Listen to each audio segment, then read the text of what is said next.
So, welcome to Leadership, Relationships, and Change. I'm here with my wonderful colleague, Dr. Drumm McNaughton, thechangeleader.com, and he is an expert in change management. He'll tell you all about that in 1 second. And I am Dr. Rhoberta Shaler, the Relationship Help Doctor, and I help people who are having difficulty with their relationship with themselves or with a significant other or the person in the next cubicle. So why don't you tell folks about what you do, Drumm? We do as little as possible. No, we're consultants. No, seriously. It's the same thing, isn't it? Well, yeah, I guess. I don't. No, we help organizations navigate the landmines having to do with organization transformation and change. Specifically, we have ways of executing change, getting us started, that help organizations overcome the 80% failure rate of all change efforts. Whoa, 80% failure rate. Did you hear that, Oh, yeah. folks? Yeah, that's ugly. Yeah, that's why I have the light shining off my head right here.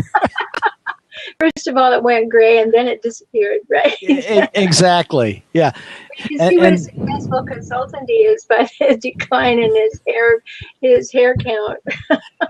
Yeah, that's kind of true. Okay. So, and how about you, Rhoberta? You know, I thought we were going to do a click and clack routine here. You know, it's just like, don't drive with my brother. No, don't drive with my brother. Well, I think we just did. You know, consultants do as little as possible, and you can lose your hair too if you become one. Exactly. I think I better stay out of it. Yeah, stay out of that one. You're much better with relationships. Yeah, and I do help people in their relationships at work and with all areas, team building and all of that. But mainly what I do is I specialize in working with the partners, the exes, the adult children, and the co-workers of chronically difficult people. And I call them hijackals. So if you think you're with one, or you're wondering if you're with one or having a problem with one, you can go to hijackals.com and download my free ebook called How to Spot a Hijackal. Then you'll know for sure. So that's my specialty within all the things that I do at what I previously showed you at forrelationshiphelp.com. So I'm all about helping people play nicely together at home and at work. That puts it pretty simply. And last week, being a nice person yourself, that's fairly easy, right? Thank you, Drumm. It is. Yes, it's just like falling off a log, because difficult people they don't affect me. I am Teflon woman. No, not so. I need my skill set, and I need the skills that I share with everybody who needs to learn them, whether that's a training or executive coaching or working with me privately as a relationship consultant. So last week we had a great show about what makes an effective leader today. And we talked about it being different than it was 15, 20 years ago and why. And we talked about millennials and the changes in the workforce. And that led us to today's topic, is that the key to great leadership is authenticity. And we really felt that we needed to speak about that a whole lot more so that we can develop that topic. So what's your top thought that came from last week that we're bringing over to this week, Drumm? Well, when we start to talk about authenticity, you'll see a lot of folks out in the world who are not authentic to others. And I think primarily it's because they don't know themselves. They're not authentic with themselves. You can go from a spiritual perspective on this, saying they're not in touch with their soul. But I think it goes more than that. From the way most people think is, most people, and it's my sense, they don't really know who they are as a real person. Or as a fake person. And if you don't know who you are, how can you be authentic? And what I would say is, in following on that, is why they don't know who they are is they've never spent enough time alone to figure it out. We live in a world that I describe in my work as the whole world tells us to live this way. This is our head and this is our feet. And every magazine and every success journal and every motivational speaker says, do more, be more, have more, keep going. And so we get our head out here and our feet here, and we're diving into the future. And we know very, very much for sure that if we stop, we'll fall on our face. So what I give people, and I know you do too, is the skills and strategies for coming upright many times a day and saying, whoa, who am I and where am I? And one of the things that allows you to know how you're going to conduct your life is to know what your top values are. Whether you're an individual, organized, or an organization, those things apply, don't they? Oh, I think so. Absolutely. Some people will call it introspection. It's going back and looking what's working, what isn't for them. The other thing too is, how do you engage both the mind and the heart at the same time? In our business, when you look at organizations, we call it the process of alignment and attunement. You align the org chart, you align the strategies, but you also have to have the attunement where you're looking at people's hearts and what's going on there from a values and from a culture perspective. And if the two are not in sync, just like with a person, if where you want to go isn't in sync with what your heart really wants, you're going to be out of alignment. And that happens with couples all the time. Nothing's going to work. So in my work with couples, you can see that, they've got a static heart. It's like, well, I said I loved you, and I'll let you know if that changes. But the behavior is not now telling me this story that you told me in the beginning. Because the value of love and respect and safety and honesty and reliability is not being demonstrated anymore, right? And so we lose touch. And, I think that the longest 12 inches in the world is the distance between your head and your heart.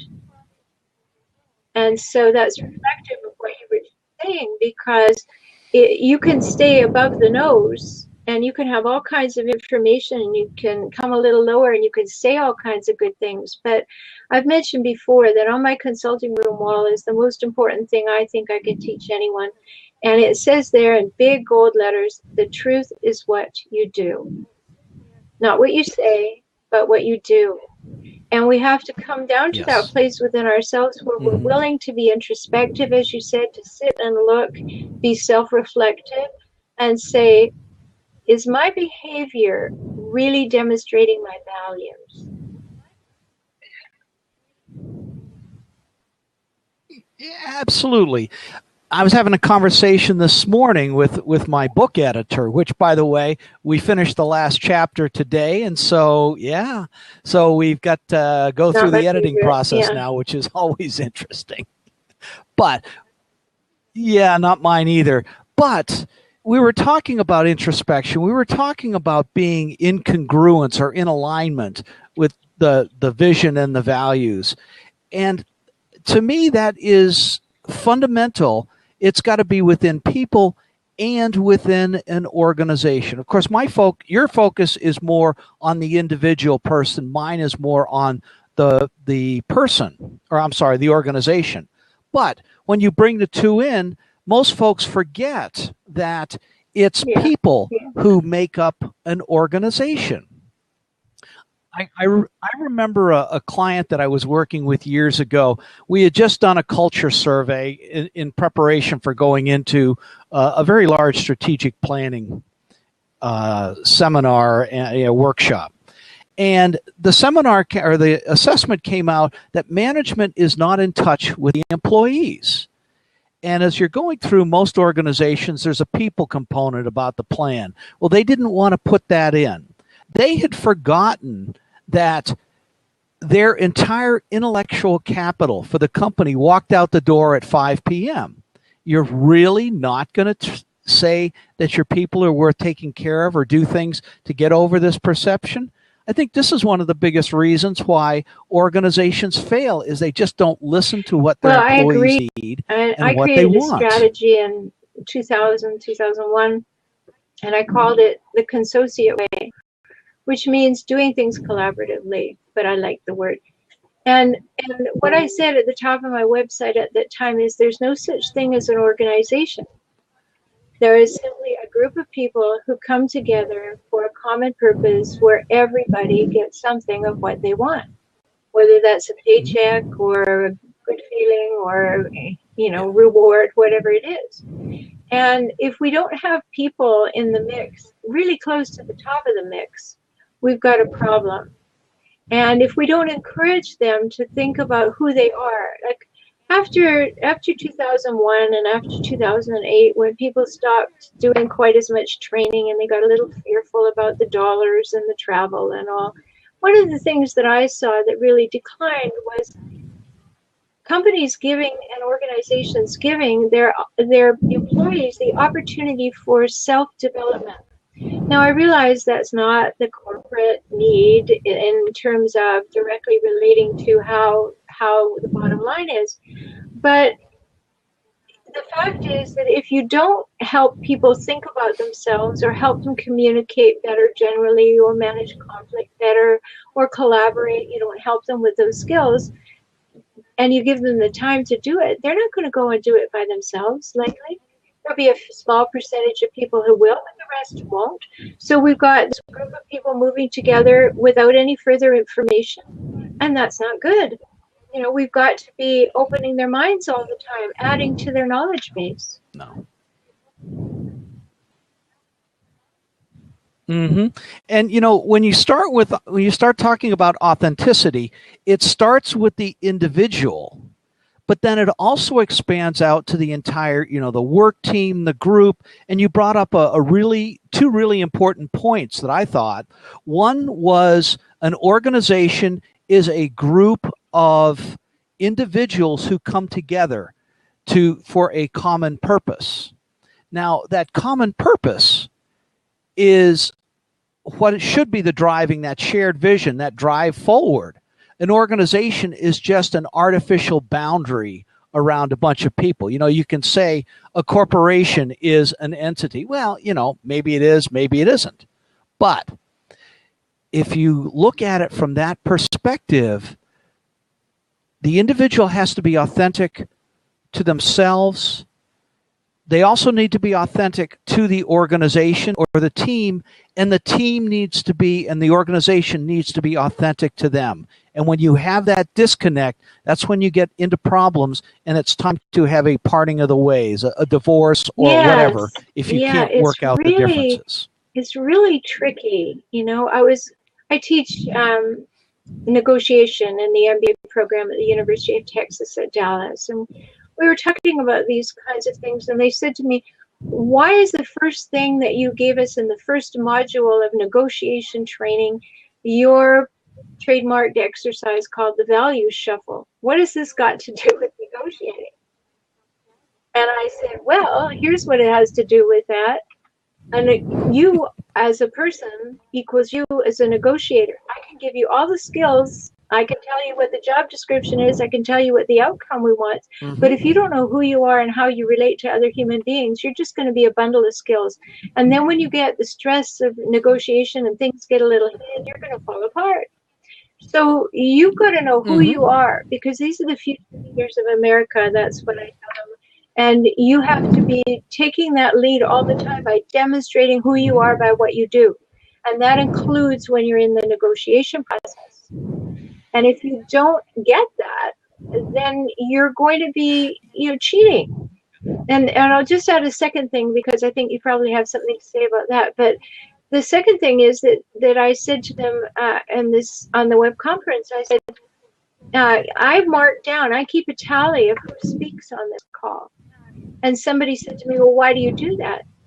I said, because this is training for your career. That if somebody has invested in you, they've invested in your expertise and your viewpoint. And if you don't speak up, you don't ask a question or contribute to the conversation, what am I paying you for? And they went, oh, and I said, this is real life. This is not sitting in a theater somewhere. These people all have high-level jobs. They're paying a great deal of money to take an MBA program. And it has to be directly applicable to making them into better leaders. And they were kind of surprised to think that, I'm taking note of whether they speak up. So what do you have to say about those things? Yeah. Well, I think you're spot on with respect to the MBA program and people speaking up. Adults learn by doing, and the best way to do these kind of things, especially in a classroom situation, is not have somebody up on the stage lecturing. That sage on the stage doesn't work. The professor's role should shift, whether it's online, face-to-face. They should be the guide on the side. Toss out a question. Let's have a discussion around it. Where does it work for you? Where are your values in this whole thing? And how do you make it work not only within yourself, but with another organization? The other piece of that, the authenticity, I think, and you said this in a not exactly directly, but you said the authenticity comes from the values. And one of the best, your own exercise that you do is a great one. One that I saw had to do with Cousins and Posner. They go through what they have their value cards. When you go through the what they call their class, the Leadership Challenge, one of the things they do is there's a deck of 52 values. They make you pick out the 5 most important to you. Now I can tell you from experience, trying to get down from 52 to pick the 5 most important is really challenging. But about 10 years ago when I put out my values shuffle exercise, it sounds very similar, except that the values have to come within you. They have to arise from that, not come from the cards and having them out there. But it is very important to know what your top 5 values are, and that's part of this exercise. In fact, it's the top 10, because there's a wonderful system, and why I have people rank their values is for this reason. In the Hindu system, they have a very clear value system, which is there are 5 yamas and 5 niyamas, 5 things you must do, 5 things you mustn't do, and they put them in order for you. And how that works and why I adopted it about 20 years ago is because it says if asteya is your value, which is not stealing, right? But your child is starving to death. Number 1 is ahimsa, which is nonviolence. So if you have to steal to not be violent, you have to do that. So it helps us understand, how do I make decisions? What do I do? If I have to make a values-based decision, which I hope every one of them is, aside from what you're going to eat for lunch, the major decisions need to be value-based. And you really need to know that in order to be authentic. Because what are you authentic to? What are you measuring yourself? What is the authenticity measure for yourself? If it isn't, how did I live my values and demonstrate them?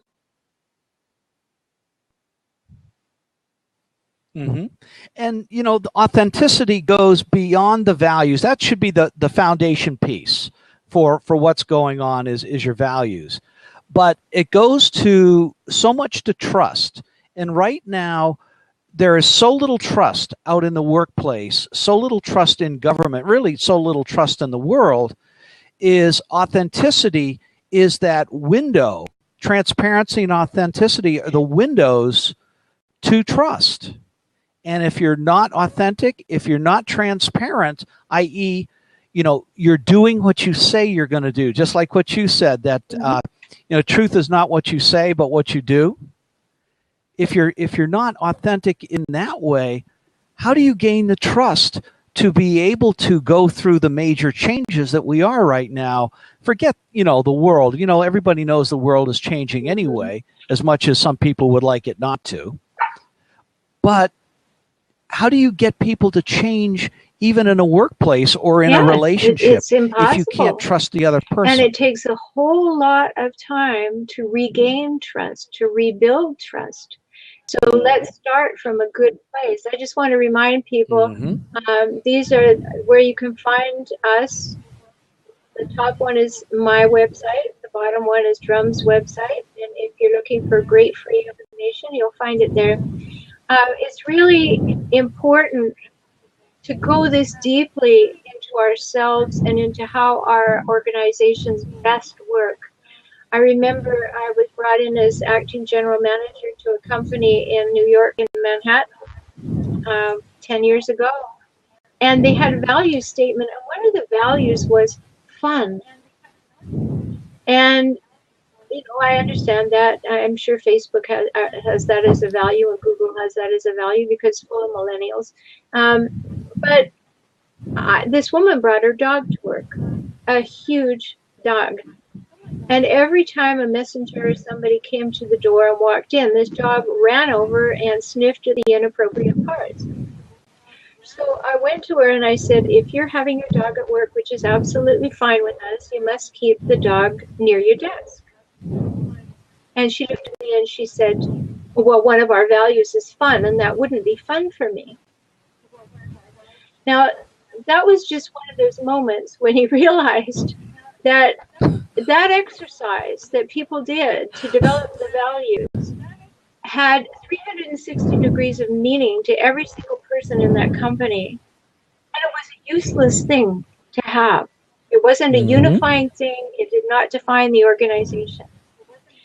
So very, very important to get to the bottom of this whole values-driven, values-based authenticity for yourself as a human being, as a contributor to an organization, but for an organization to say, what are the values that we represent? And that's one of the critical things in doing planning when I do it with organizations is we will go through, vision, mission, values, and I tell them that the values of the organization are the collective values of all the people in that organization. So what is most hopefully, well, it is, it certainly is, whether they're the published ones or not is a different story. And that's the problem, just like you talked about with your with that woman with the big dog. Her idea of fun was great had she considered other people's idea of fun. Maybe the other people didn't like having that big dog there, and they just didn't speak up. So yeah, the male person. Anyway, it's a lot of it. It's do what you say you're going to do, but it's also being truthful to others by being truthful to yourself and understanding what your values are. And when we do these planning systems, we make people pick out what are the top values they want in the organization, and then how are you going to reflect them in your actions. That's the critical part. Revisit that exercise, and then at least biannually talk about the results of that exercise to keep them fresh in people's minds. Haven't you had the experience, Drumm, of going into a company that you worked with last year, and they bring you in to look at their annual strategic plan or assessment of something, and you say, well, do you have the strategic plan? Do you have the, yeah, it's around here somewhere. Because it's never been out of the drawer. It's like, well, the day-to-day overtook everything. I was just working with a senior living facility last week, and I said to them, I don't think your people get what the values are, that there is one mission here, and that is the health and well-being of the resident.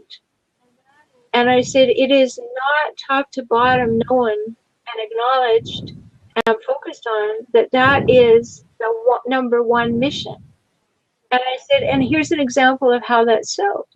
If the housekeeping person doesn't know that the resident cannot see, and they come in and they move things from beside because they're cleaning the surface, put them back down, and the person can't find them, that person maybe doesn't get their water for 4 hours. Because we don't have it structured on the value of the health and well-being of the resident. That one thing that we come in these doors for every morning. Right. Well, you bring up an interesting point, which takes my mind to how society has changed in many respects. And I know I'm going to get some blowback on this one.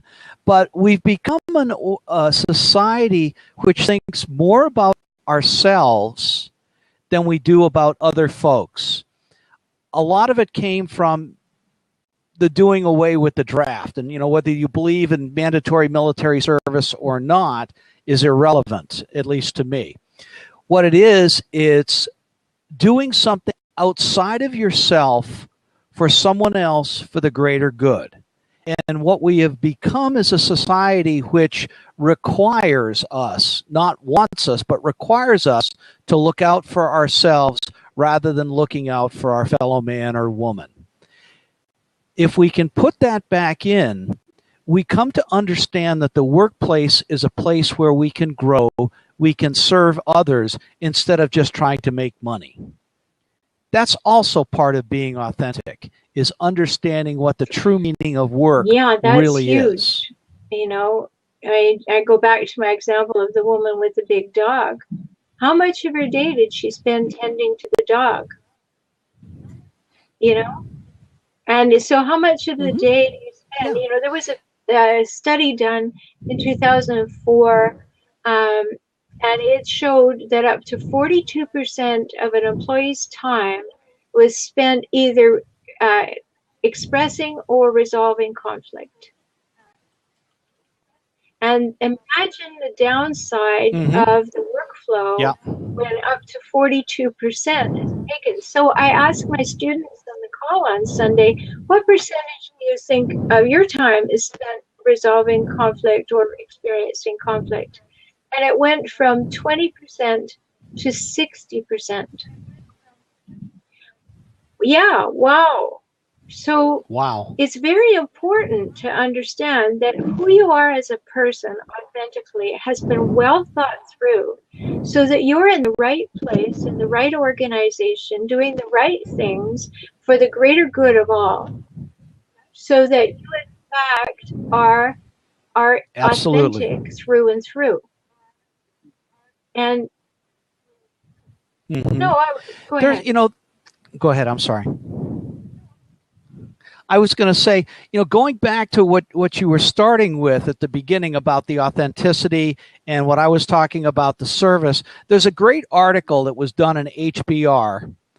And so it was called The Living Company. And The Living Company, it was done, and I just put a little thing up here, a blurb from Harvard Business Review, a new toy that I found in Blab. What can I say?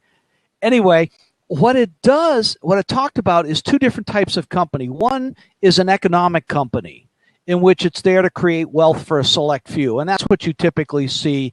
You get these unicorn companies that are worth billions, and the top folks have got major stock in them, et cetera, et cetera. You see that a lot in the for-profit education. It's not about serving students. It's about creating wealth for the founders of the organization. The other is the living company, which a living company is in business to stay in business, create an environment in which its employees can grow and thrive. Profits are important, but they're not the single most important thing, whereas they are with an economic company. The problem is we've got far too many economic companies out there, and with that, everybody is out for themselves. You don't have that contract that was always there with an employee, is lifetime employment, work for the company, we will work for you. Now it's become everybody for themselves. Yeah, that doesn't work. I understand that completely. Just one second. Richard, can you use the other door? Sorry, my handyman's coming. I just want to say something about that, because people who get to the top of the order in companies where the person was an entrepreneur and they started the company and all, one of the things that happens in that situation is that sometimes people are examples of the Peter Principle. I'm going to have to unlock the door. Could you explain the Peter Principle so that I can come back? Oh, absolutely. Yeah. Peter Principle is one of those things where you get promoted to your highest, beyond your level of competence. You get promoted to incompetency. And unfortunately, because of the way that organizations work nowadays, that happens with increasing frequency. take for instance in an academic situation, you have people promoted up on the academic side of the house to dean, to provost, and there's very little consideration given to their skills as a leader and a being able to build solid teams. It's much more on their publication record, which generally publishing has to do with how well you know your subject matter, how well you know statistics, can you write, etc. Does this make a good leader? No. So the Peter Principle is alive and well in higher ed institutions and frankly in all companies. You want to promote somebody away so that you don't have to deal with it any longer. What I want to say, because when I said at the top of the hour that my specialty is dealing with what I call chronically difficult people, and I call them hijackals. And what a hijackal is a person who hijacks relationships for their own purposes while relentlessly scavenging them for power, status, and control. Now, I just want to put this caveat in what we're talking about. If an entrepreneur started a company and they happen to have hijackal tendencies, you are going to be in a situation that is top down, do it my way, and I don't have to demonstrate my values, you just do what I tell you.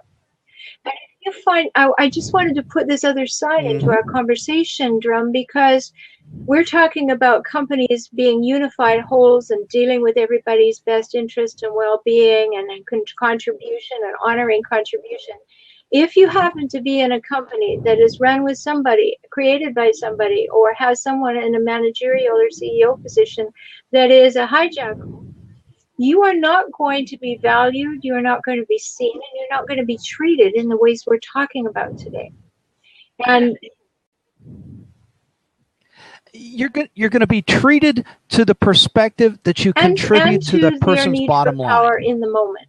Because what happens with a hijackal, any hijackal in any relationship, someone who has these tendencies, they have to win in the moment. They have to be right in the moment. So if you cross them and you say, well, that's not one of our corporate values, they will say that it is. We're seeing that in politics right now in a big way, that we have a hijackal that, I'm really surprised was ever let out of the paddock. But at any rate, it's so important for us to know that we can say we've got these wonderful companies where you have the opportunity to contribute, and you can be valued, and you can be in alignment with the values and everything. I just want to throw in the fact that there are companies where that's not going to happen, because you've got a hijackal leader. You can have a hijackal team leader or a department head. I've worked and coached with teams like that. And it's really difficult. And Brave Dog here, he says, the biggest problem I have in my company is there's no accountability. Senior management keeps putting policies out there, and they keep getting ignored, but nothing is done about it. Oh, that's too familiar. Instead, they just change the policies to adapt more to the employees who aren't willing to change. It's very frustrating. That goes directly to accountability, which is and authenticity, which we're talking about today. But it also goes to, do the policies make sense? Is there a support for them? Is it going toward what the organization needs? I don't know the situation Brave Dog is in, and it certainly doesn't sound like a good one. At the same time, though, is it a top-down approach, or is it a top-down, bottom-up? And does everyone have the information that they need to make good decisions? I don't know either, but I think one thing that he says here is they change the policies to adapt more to the employees who aren't willing to change. And that's not a very forward-looking company. I mean, we have to be. Bye-bye. Yeah, you need to you're leave. In a position of influence, I think that there's very little that you're going to bring about that's going to give you satisfaction in this company. But unfortunately, it's not uncommon, and not uncommon enough. There's too many of them, where it's just catering to the okay, well, nobody wants to really dig in and move forward or be current and on the mark or even make change. And there are a lot of personality types who don't want to make change. You know, you hear that in meetings all the time. Well, we've always done it this way. What's the need for change? And those are the times when the consultant at the front of the room, at least if I am that person, go, oh no, okay, back up. A whole bunch of work to do. How about for you? Yes. Yes. How do we spell change? So, Brave Dog, what do you think about what we had to say? Were we just affirming and validating your position, or did we give you the impetus to consider where you'd next like to work? Do let us know. This is a great conversation. We've got so much to cover, and as you can tell, we get really into these subjects. So we really want you to come back and visit with us every week, and find us and ask your questions and contribute to the conversation, because we need to be on trend, not trendy. We need to be on trend with what is happening to keep up with our world today. And when you want to find us, there we are. Drumm, thechangeleader.com, me at forrelationshiphelp.com. And if you happen to have one of those pesky people in your life, your partner, your mother, your child, or your person in the next cubicle, go to hijackals.com and download the free ebook, How to Spot a Hijackal. And why that's important is you need special strategies to work with them if they fall in that category. So here we go, phones ringing and things happening, and this is the life that we chose. So, yep. And I think it's time to say goodbye. Goodbye. So until next week, this Dr. Drumm McNaughton and Dr. Rhoberta Shaler saying, make it the best possible week you can. Absolutely. And Brave Dog just said that I was a big help in helping him get through his MBA. So thank you for that affirmation. Appreciate it. Oh, what are we going to talk about next week? Make sure that you've subscribed to our show, because we haven't decided on that topic. Did you have one in mind already? You know, let's talk. No, I didn't actually. I'm just winging it at this point. What was a big topic that we talked about today that we need to expand on? What would you like to hear about next time? Yeah, what do we want to talk about? We can make up anything as we go along. We've been doing this for so long, and that's why we can be helpful to you. We're, as Drumm said, we didn't get our gray hair by sitting around and just letting time pass. We did it by being consultants and out there in the field all the time. It has nothing to do with the years that passed. Yeah, for the two of us being in our mid-40s, what do you say? It'll turn your hair green or gray, just like being president of the United States. Turn your hair green? That reminds me of swimming back in the pool years ago. So we will definitely come up with a great topic for you. Make sure you subscribe to our blog, our blab, Leadership, Relationships, and Change. Just subscribe. You'll get a notice to tell you when we've scheduled a new blab and what the topic is, and then you'll get a notice to say, hey, we're on air now. And then you won't miss anything. So until next week, thanks so much for being with us, and let's talk soon. Okay. Cheers, everybody. Aloha. Okay. I paused. Yeah, so there's still people in the room, so I'll give you a call. Sounds good. Take care. Bye-bye.